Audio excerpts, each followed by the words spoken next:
বলো বলো, আমি তো নিজের চোখে ভাস্করকে তোমাদের ঘরে ঢুকতে দেখেছি। কেন ঢুকতে গেছিল বলো?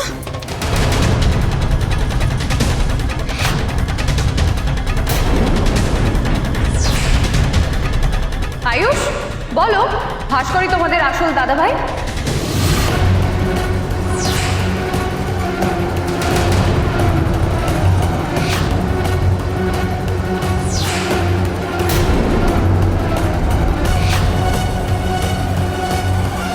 কে কে কে কে দাদা ভাই? তুমি ওদের আসল দাদা ভাই, যে এদের গ্যাংটাকে আড়াল থেকে পরিচালনা করো।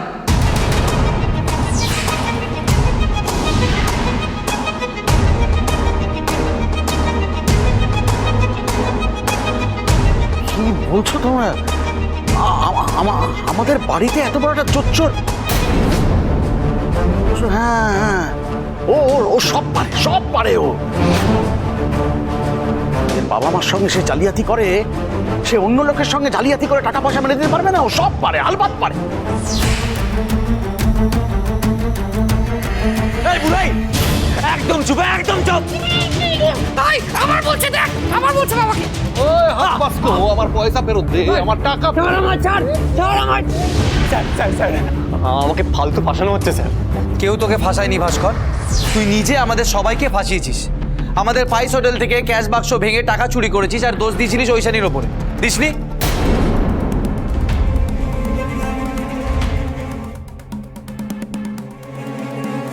তাছাড়া তুই যে মা বাবাকে খুন প্রমাণ ছাড়া কথা বলবি না। তোর বউ তোর সর্দারি মেরে আমার বিরুদ্ধে কেস করেছিল, প্রমাণ করতে পেরেছে। আরে আদালত আমাকে ছেড়ে দিয়েছে তো। তুমি ভুলে যেও না ভাস্কর, তুমি জামিনে ছাড়া পেয়েছো, আর এইবার তুমি পার পাবে না। বলো, সত্যিটা বলো তোমরা, বলো ভাস্করই তোমাদের দাদা ভাই, ভাস্করই তোমাদের গ্যাংটাকে অপারেট করছে।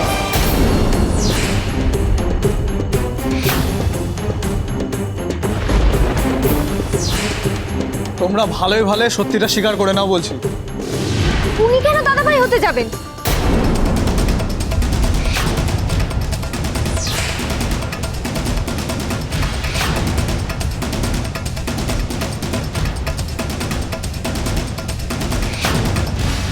মানে আপনি জোর করে আমাদের মুখ থেকে মিথ্যে স্বীকারোক্তি বের করে নিতে চাইলেই তো হবে না, তাই না?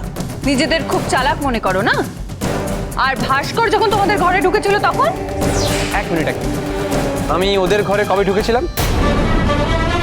ওরে বাবা, কি মিথ্যেবাদী গো মেজবৌদি। এই একদম চুপ। হ্যাঁ ভাস্কর, একদম আমাকে চোখ রাখাবে না, একদম না। শোনো, এই বাড়িতে সব থেকে বেশি মিথ্যে কথা কে বলে সেটা কারো জানতে বাকি নেই। আরে তুমি তো একটা বড় মিথ্যেবাদী।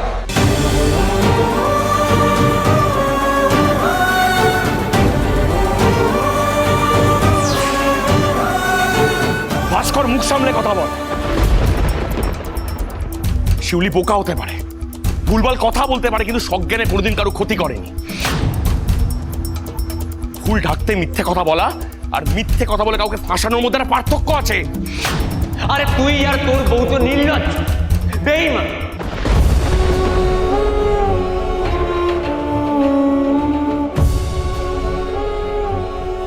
তোদের জন্য আমরা কম কিছু করেছি, আর তোরা আমাদের বুকের উপরে বসে আমাদের দাড়ি ওপড়াচ্ছিস। দেখো দেখো মহেশ্বরী, কে কাকে বলছে দেখো দেখো। এই এই শোন এদিকে, তোর লজ্জা করে না? যে দাদা তোকে খাইয়ে পড়িয়ে মানুষ করলো তাকে তুই বাড়ি থেকে বার করে দিলি। হ্যাঁ, যে মানুষটা অক্লান্ত পরিশ্রম করে আমাদের পাইস হোটেল চালাতো তাকে তুই পাইস হোটেল থেকে বার করে দিলি। যে কি অকৃতজ্ঞ একটা শয়তান একটা। তোর মাথার মধ্যে না জিলিপির প্যাচ ঘুরছে সবসময়। আর আর জিপটা তো ওই দানা মারা বেগুন খেলে যেমন ওরকম হয়, ওই রকম। তুই তোর তোর ভাষায় না, মুখের ভাষায় দুর্গন্ধ বেরোচ্ছে পচা মাছের মতো। তুই অন্য লোককে বেঈমান বলিস, নিজে কি রে? তুই নিজে কি একটা? হ্যাঁ হ্যাঁ, স্যার আমি কি বলছি, ওকে আমার হাতে ছেড়ে দিন।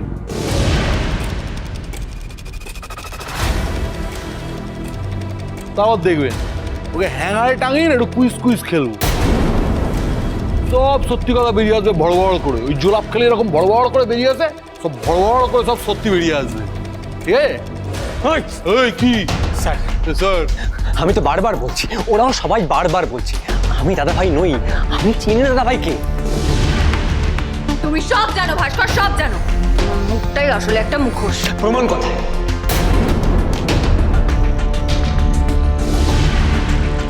শোনো, প্রমাণ ছাড়া তোমরা কেউ আমার গায়ে হাত তুলতে পারো না, এমনকি পুলিশও পারে না। দেখুন ভাস্কর বাবু, আমি কি পারি না পারি সেটা আপনাকে ভাবতে হবে না।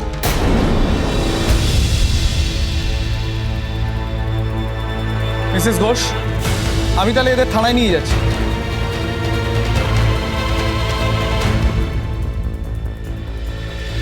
এদের মুখ থেকে বার করব যে এই দাদা ভাই লোকটা আসলে কে। হ্যাঁ অফিসার, তাই করুন। ওদের আপনি থানায় নিয়ে গিয়ে জেরা করুন, আর বাড়িতে আমি হিসেবটা মিলিয়ে নিচ্ছি।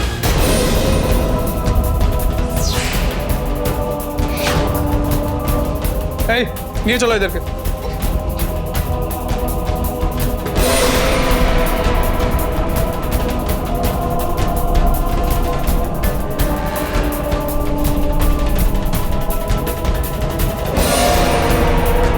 হাত বাস্কো শোন, তুই ছোট ভাই, মেজো ভাই, পুচকে ভাই, দাদা ভাই, কোনো তো একটা ভাই।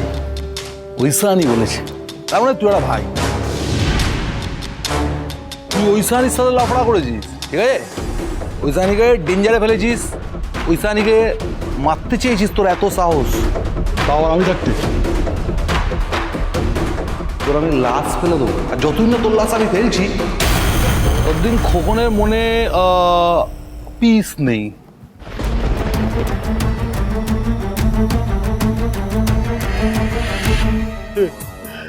আসি জানি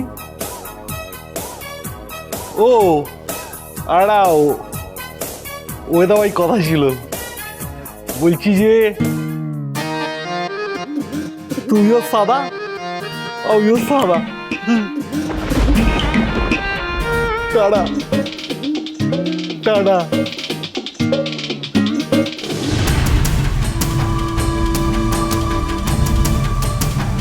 আমার কথা এখনো শেষ হয়নি ভাস্কর।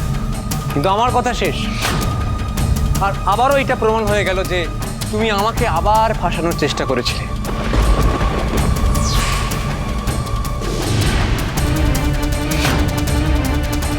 আর ওই বাইরের ছেলে মেয়েগুলোকে তো তুমি আমাদের ওই হোমস্টে বানিয়ে বাড়িতে ডেকে এনেছো।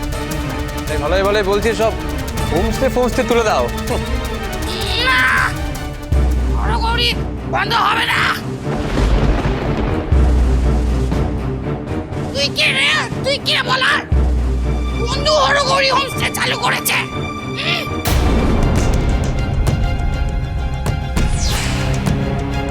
ঘড়ি উঠে যাবে। উঠবে না, হরগৌরী হোমস্টে থাকবে থাকবে থাকবে। এ তোরা যা ইচ্ছা কর, যেরকম ভাবে ইচ্ছা চালা, কিন্তু আমাকে যেন ঝামেলায় না পড়ে। ঝামেলা তো তুমি ডেকে এনেছো ভাস্কর। আমি খুব ভালো করে বুঝতে পারছি তোমার সাথে ওই ছেলে মেয়েগুলোর কি কানেকশন।